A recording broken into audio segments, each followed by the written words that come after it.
I was just thinking about you the other day. His voice sounded older. Not weaker, just slower than I remembered. I realized I never actually knew what happened after that, he said. After you left.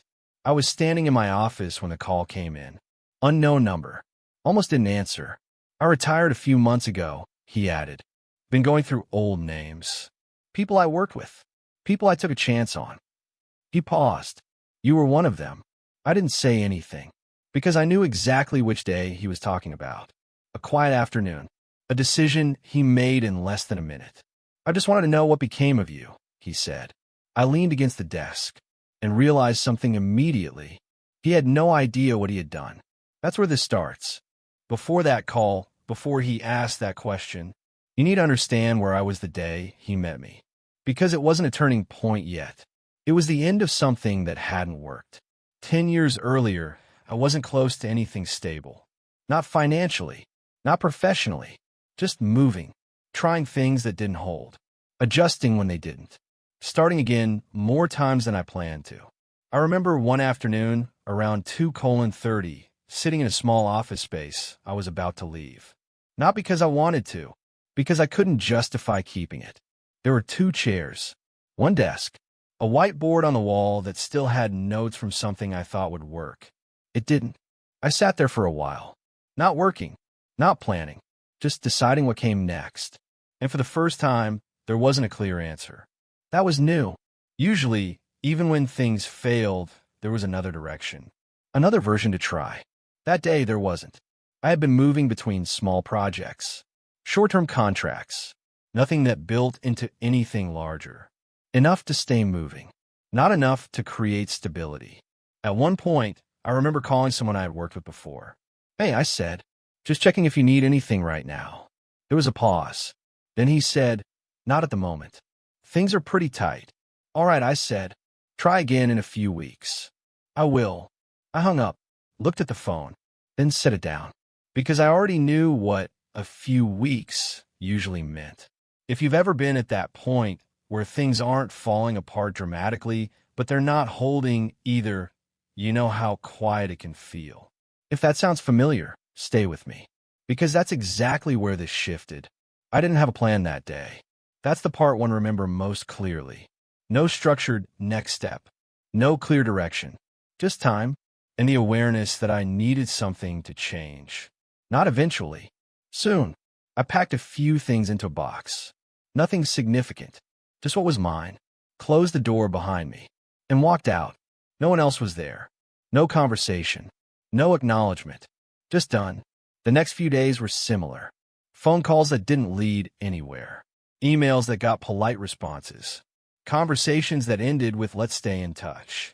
I remember sitting in a cafe around 11:10 one morning, laptop open, not really working, just being there, because staying still felt worse than moving without direction. That's when I saw him. Robert. I didn't know him well. Not personally. I had seen him before, around the same space. Someone people spoke to with a certain level of respect. Not loud, not trying to be noticed, just steady. He walked in, ordered something, then sat down a few tables away. I looked at him once, then back at the screen. Didn't think anything of it, because at that point, I wasn't expecting anything to come from anywhere. A few minutes later, he got up, walked over. Are you still working on that project? He asked. I looked up, trying to, I said. He nodded, then asked, how's it going? I paused, not because I didn't know the answer, because I didn't know how to say it simply. It's not holding, I said. He studied me for a second, not evaluating, just listening. Then he pulled out the chair across from me and sat down. What do you need? He asked. That question landed differently. Not casual, not polite, direct. I thought about it for a second, then said, an actual opportunity. He nodded once, didn't react, didn't hesitate, just processed it. Then he said, I might have something. No build-up, no explanation, just that sentence. I didn't ask what it was, didn't push for details, because at that point, anything was something. We spoke for maybe 10 minutes. Not long. He asked a few questions. Simple. What I had done, what I could do, where things had worked, where they hadn't. I answered directly. No exaggeration. No framing. Just the facts. At the end of it, he stood up, took out a card, wrote something on the back, then handed it to me. Call this number tomorrow morning, he said. What is it? I asked. An introduction. That was it. No explanation. No guarantee. Just direction. I nodded. All right. He looked at me for a second, then said, be ready when you call. I will. He nodded once, then walked out. That was the entire interaction. 10 minutes. Maybe less. No follow-up. No confirmation. Just a door. I looked at the card for a while after he left. A name. A number. Nothing else. I put it in my pocket, closed the laptop, and left the cafe, because for the first time in a while, there was a next step. Clear, simple, and entirely dependent on what I did with it. That's when everything started to change. I called the number the next morning at 9:02. Not 9 o'clock. Not 9:15. 9:02 felt deliberate, enough to not seem rushed, not late enough to be forgotten. It rang twice. Then someone answered. David speaking. I said, hi. Robert asked me to call you. There was a short pause. Not confusion. Recognition. All right, he said. What's your name? I told him. Another pause. Then, he mentioned you. That was the first confirmation. Not of anything guaranteed, just that the door was real. He asked me a few questions. Why I've been working on. What I could handle. How quickly I could start. I answered the same way I had answer Robert. Direct. No framing. No attempt to sound more than I was. At one point he said, we've got something that needs attention immediately. I can do that, I said. You sure? Yes. He paused, then said, come in this afternoon. 2 o'clock. Where? He gave me the address. Downtown. Second floor of a building I'd passed before, but never entered. Be on time, he said. I will. The call ended. No confirmation email. No details. Just a time and a place. I got there at 1:40. Not because I was told to. Because I didn't want to arrive at 1:59. The building was older. Narrow entrance. A directory on the wall with names that didn't mean anything to me. I found the one he mentioned. Second floor. Walked up. The hallway was quiet. 3 doors. I checked the number. Knocked once. Come in, a voice said. I opened the door. Small office. 2 desks. 1 window. David was sitting at the far side. Didn't stand up. Just looked at me. You're early, he said. Yes. He nodded. Good. That was the entire acknowledgement. No handshake. No introduction. Just immediate evaluation. He asked me to sit, then pushed a folder across the desk. Look at this, he said. I opened it. A project. Incomplete. Messy in a way that told me it had already been handled by more than one person. Can you fix it? He asked. I didn't answer immediately. Not because I didn't know, because I wanted to understand it properly. I went through a few pages. Not everything. Just enough. Then said, yes. How long? 2 days. He looked at me for a second. Then said, you have one. I nodded. All right. That was it. No negotiation. No adjustment. Just the expectation. I worked through that night. And the next morning, didn't leave the desk. Didn't overthink anything. Just fix what was in front of me. Not perfectly, but completely. At 1:30 the next day, I walked back into the same office. Same hallway. Same door. Knocked once. Come in. I placed a folder on the desk. He opened it. Flipped through it. Didn't say anything for about a minute. Then he looked up. All right, he said. No enthusiasm. No reaction. Just acknowledgement. Then he said, start Monday. I nodded. Okay. Same time, he added. Understood. That was the entire conversation. No contract. No formal offer. Just continuation. I walked out of that building and stood on the sidewalk for a minute. Cars moving past. People walking. Normal pace. Nothing around me had changed. But something had. Not in a way you could point to immediately. Just direction. For the first time in a while, I wasn't figuring out what to do next. I already knew. I didn't call Robert that day. Didn't message him. Didn't update him. Because there wasn't anything to report yet. Just the beginning. And I understood something about that. He hadn't asked for anything in return. hadn't followed up, hadn't positioned himself inside what came next. He had just made the introduction and stepped back. That mattered. The first few months were simple. Show up, do the work, don't miss anything. No room for adjustment, no margin for error. I didn't try to stand out, didn't try to be noticed, just consistent, reliable. At one point, maybe 3 weeks in, David said, "Robert doesn't usually send people." I nodded. I figured. He looked at me for a second, then said, "Don't waste that." "I won't." That was the only time his name came up, and it was enough. Everything that came after started there. Not dramatically, not all at once. Just one step that held, then another, then something that built on top of it. And over time, it turned into something that didn't look anything like where I started. But every part of it traced back to that afternoon. 10 minutes, a question, and a decision he made without thinking too much about it. That's what I realized later.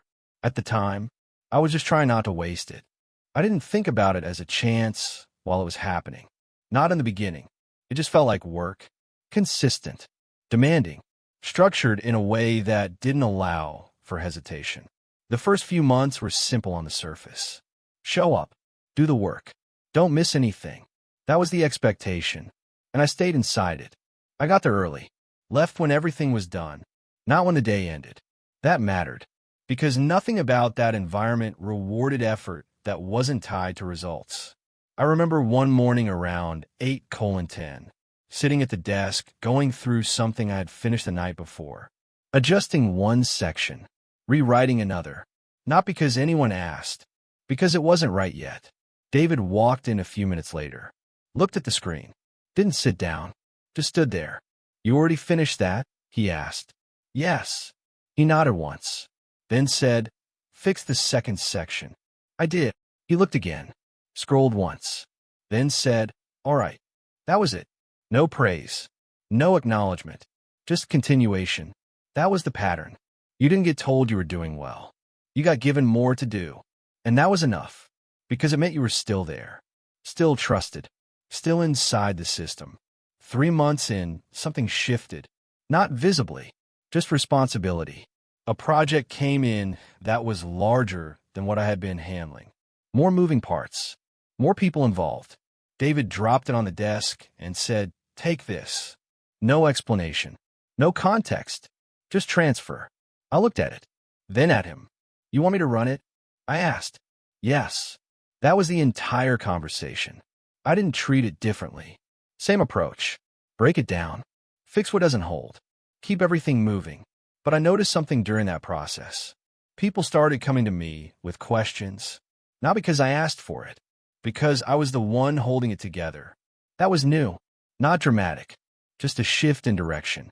At one point, around 6:41 evening, I was still at the desk when someone walked over and said, "Do you have a minute?" Yes.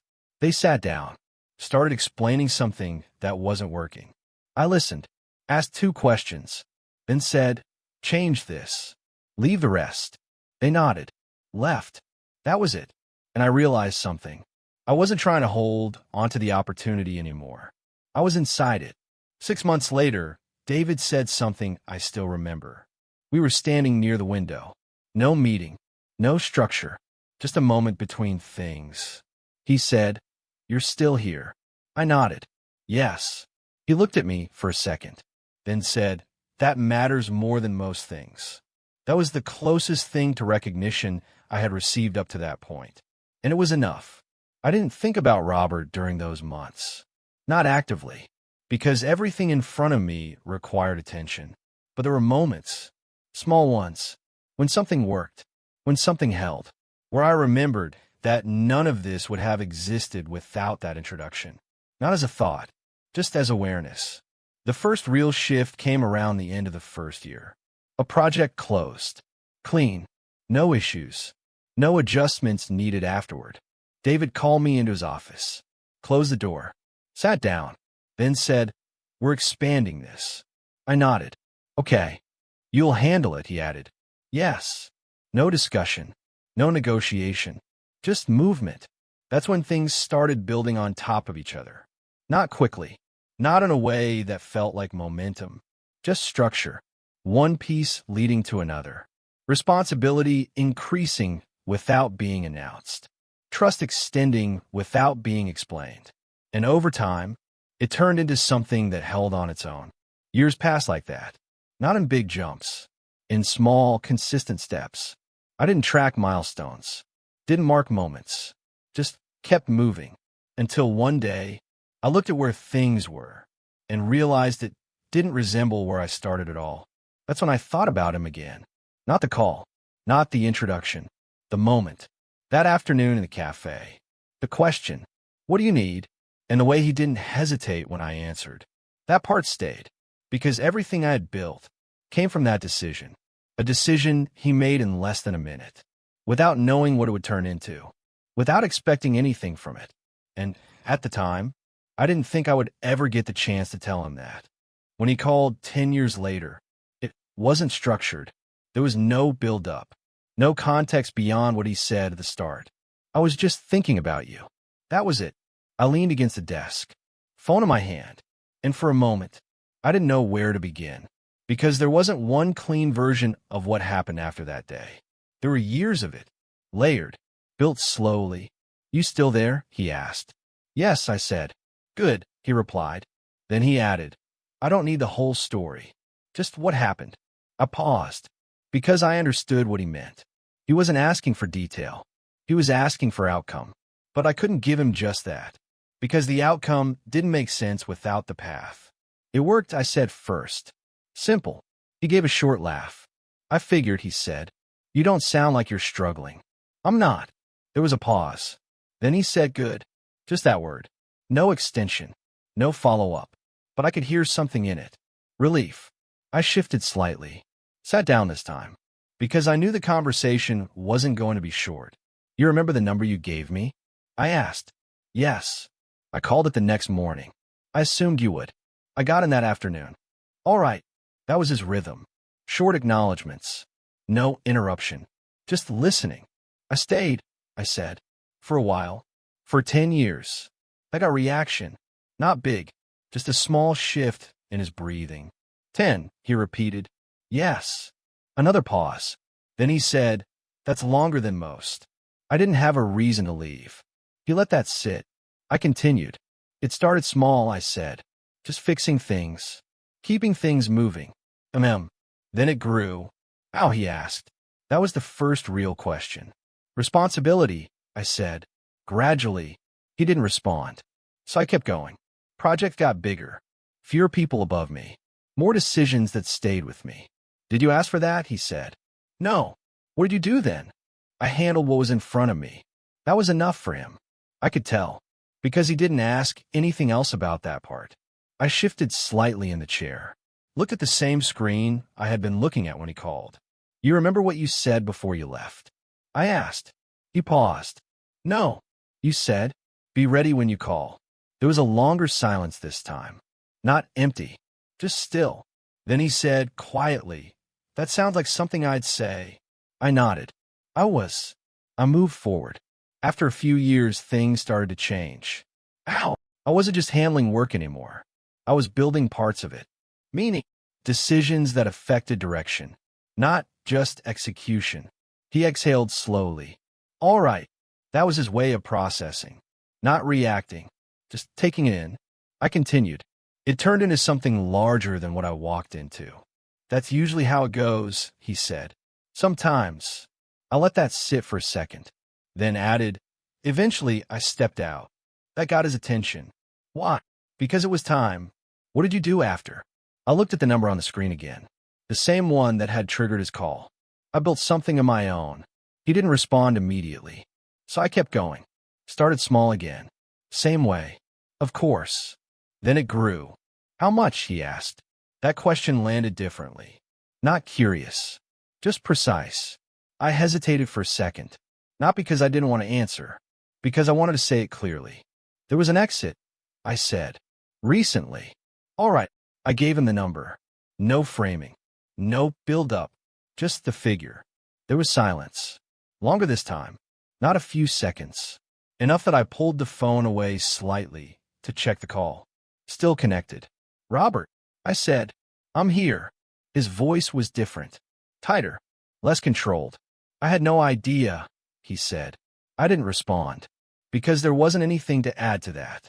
I made that decision in about 30 seconds, he said. I know, and I never thought about it again, he added. I figured. There was another pause.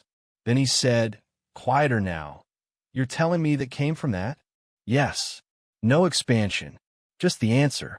He didn't speak for a while after that, and I didn't fill the silence. Because for the first time in the conversation, he wasn't asking questions. He was understanding something, and I could hear it happening. That shift, from a memory to a realization. Then he said something I didn't expect. Thank you for telling me. I didn't respond to that immediately. Not because I didn't hear him, because I was deciding how to say what needed to be said next, without turning it into something heavier than it already was. You're the reason I had anything to tell you, I said. There was a pause. Not long. Just enough for that sentence to settle where it needed to. He didn't interrupt. Didn't deflect it. Just let it sit. I didn't do anything special, he said after a moment. His tone had shifted. Less certain. Less automatic. I just made a call. I nodded. I know. And you did the rest, he added. That's not how it works. Another pause. Then he said no. No, I said. And I kept my voice even. Most people don't get that call. Silence. And even if they do, it doesn't always turn into something. He didn't respond. Because that part didn't need agreement. It was already true. I continued. You didn't have to do it. No, he said quietly. I didn't. That was the first time he acknowledged that part directly. No explanation. No attempt to make it smaller. Just the fact. I shifted slightly in the chair. Looked out toward the window. Then back to the desk. You asked me what happened after, I said. Yes. That's what happened. He didn't speak. Because there wasn't anything left to clarify. The path had already been laid out. After a few seconds, he said, You never called me. Not a question. Just something he had noticed. I didn't, I said. Why? I thought about that for a moment. Not long. Just enough to answer it cleanly. Because I didn't want to come back until there was something real to say. That stayed with him. I could hear it in the silence. Then he said, That makes sense. We didn't rush the next part. The conversation slowed. Naturally. Like neither of us needed to move it forward quickly. I asked him a few things. Where he had moved. What he had been doing since retiring. Simple questions. He answered the same way he always had. Short. Direct. No extra detail. At one point he said, I've just been adjusting. I nodded. That makes sense. Because it did. After a life of constant movement, stopping has its own structure. Then I said, Let me take you to dinner. He paused, not immediately accepting. I don't need that, he said. I know. Another pause. Then I added, I do. That changed it. Not emotionally. Just direction. He exhaled once. Slow. Then said, All right. We set a time. Thursday. 7 o'clock. A place I knew he would be comfortable in. Not loud. Not crowded. Just steady. I got there early. 6:40. Same habit. Same structure. I sat at the table and looked around the room. 2 people near the window, already eating. A couple near the entrance, waiting for their order. Nothing about the place stood out. And that was the point. What I needed to say didn't require anything around it. He walked in at 6:58. On time. Same as before. Same posture. Same way of moving through a room without drawing attention to it. Just presence. He saw me. Nodded once. Then walked over. We shook hands. Simple. No hesitation. Good to see you, he said. You too. We sat down. No build-up. No long introduction. Just continuation. The waiter came over. We ordered. Nothing complicated. Food wasn't the point. It never was. At one point, while we were waiting, he looked at me and said, You look like you're doing well. I am. He nodded. That's good. That was enough. I had brought something with me. Not wrapped. Not presented like a gift. Just something that existed. I placed it on the table after the food arrived. Didn't explain it immediately. He looked at it. Didn't touch it right away. What's this? He asked. A part of it, I said. He picked it up. turned it slightly, looked at it longer than I expected. Not examining it, understanding it. That difference mattered. He didn't say anything. Didn't need to. We ate for a bit after that. Normal pace. No rush. No attempt to fill the silence with conversation that didn't need to happen. Then I said it. You'll never fully know what that day cost you. He looked up, didn't interrupt. Then I added, or what it gave me. No change in tone. No emphasis. Just the sentence. He nodded slowly, still holding what I had given him, then set it down carefully, like it mattered. He looked at me again, held it for a second, then said, I'm glad it worked. I nodded. It did. We didn't say much after that. Didn't need to. The conversation had already reached where it needed to go. Everything else was just being there. And that was enough. The next morning didn't feel different. That was the first thing I noticed. After a conversation like that, you expect something to carry over. A thought. A version of what was said that stays with you longer than it should. There was none of that. 6:30. Alarm. Kitchen. Coffee. I stood at the counter while it brewed. Same sound. Same rhythm. The light came through the window at the same angle it always did. Nothing had changed. And that's when I understood something clearly. That conversation hadn't added anything. It had completed something. My phone was on the counter. Face down. I turned it over once. No messages. No missed calls. Nothing from him. Nothing needed. Because there was no follow-up required. That part had already been said. Completely. The day moved the same way it always does. Work in the morning. 2 calls that mattered. 1 that didn't. A decision around midday that required more attention than anything else. That's where my focus stayed. Because that's what had built everything. Not moments like the one the night before. Just consistency. Around 1:20, I stepped outside for a few minutes. Same street. Same pace. People moving past without noticing anything. I stood there near the corner, hands in my pockets. And for a moment, I thought about that afternoon 10 years earlier. Not the conversation, the setting, the cafe, the chair across from me, the way he asked the question. What do you need? Simple, direct, no hesitation. And I realized something. At the time, it didn't feel like a defining moment. It just felt like something that happened. A small shift. That's how most of them are. You don't recognize them when they happen. You understand them later. That evening, I went back to the same place we had dinner the night before. Not planned, just the route I was already taking. I stepped inside for a minute, looked at the table we had been sitting at. Someone else was there now. Different conversation, different moment. Nothing connected to what had happened the night before. And that made sense, because what mattered about that conversation wasn't where it happened. It was that it happened at all. A few days later, he sent a message. Short. Good to see you. No extension. No follow-up. Just acknowledgement. I read it once. Then replied. You too. That was enough. Because neither of us needed to turn it into something ongoing. It had already done what it needed to do. I didn't think about him every day after that. Not in a constant way. But there were moments. Small ones. When something worked. When a decision held. Where I would remember that none of it would have existed without that first one. Not as a thought I repeated, just something that stayed in the background. A week later, I was going through a set of documents when I noticed something. A name. Someone new. At the beginning of something. Not fully established. Not stable yet. I paused for a second, looked at the information, then picked up the phone, called the number. It rang once, twice. Then someone answered. Hello. I said, hey, I came across your work. Are you still working on that project? There was a pause. Then they said, trying to. I nodded. Good. Then I asked the same question he had asked me. What do you need? There was a silence on the other end. Not confusion, just recognition. And in that moment, I understood something fully. It doesn't take much. Not a long conversation. Not a structured plan. Sometimes it's just a question. And the willingness to act on the answer. If there's one thing I took from all of this, it's simple. The most important things people do for you, they usually don't remember. Because for them, it was small. For you, it wasn't. If you've ever had someone step in at the exact moment you needed it, you already understand what that means. If that's you, you're in the right place. Subscribe and tell me this.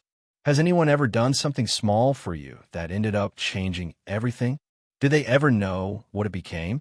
There's another story I want to share with you, because sometimes the most important thing you can do is go back and tell them.